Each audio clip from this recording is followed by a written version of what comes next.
boo koy def nag ngir mu gën a baax mën nga cee boole ak ndégtu maanaam son wala instrument boo xam ne instrument bu dal la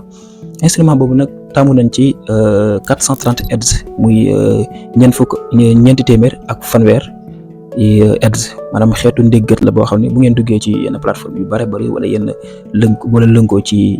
ci lënd gi di ngeen ko fa fekk di ngeen xam ne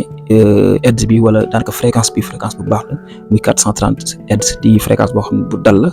bu mën a defaraat sa xel la bi mën a andi njeexte lu bare daanaka day faj lu bare nit ki ci xelam ak ci biir yaramam.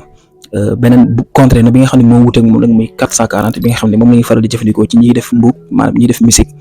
ñoom 440 boobu la ñuy jëfandikoo di 440 Hz di xeetu fréquence wala xeetu ndégtu boo xam ne moom la ñuy tëggee seen musique yi moo tax boo xoolee rëm tëm bi gën a bëri yaa Fatou Ndiaye gi gën a bëri rëjëx gi fa la gën a bëri léegi bi nga xam ne moom moo wuteeg moom nag muy 430 mën nga dekk ndégtu bi nga xam ne mën nga koo déglu wala def ko ci sa nopp wala teg ko ci sa wet fu mu mënti nekk nga koy déglu daal dina mën a tax da lay mën a yóbbu sax ci daal boobu ci teewal boobu nga war a def instrument boobu wala ndégtu boobu moo la cay yóbbu sa xel mën a dal ngir nga mën a gën a concentré wu pas ci musique bi waaye nga gën a mën a def sa xel ci sa jëmmi bopp ak nooyi bi ngay nooy.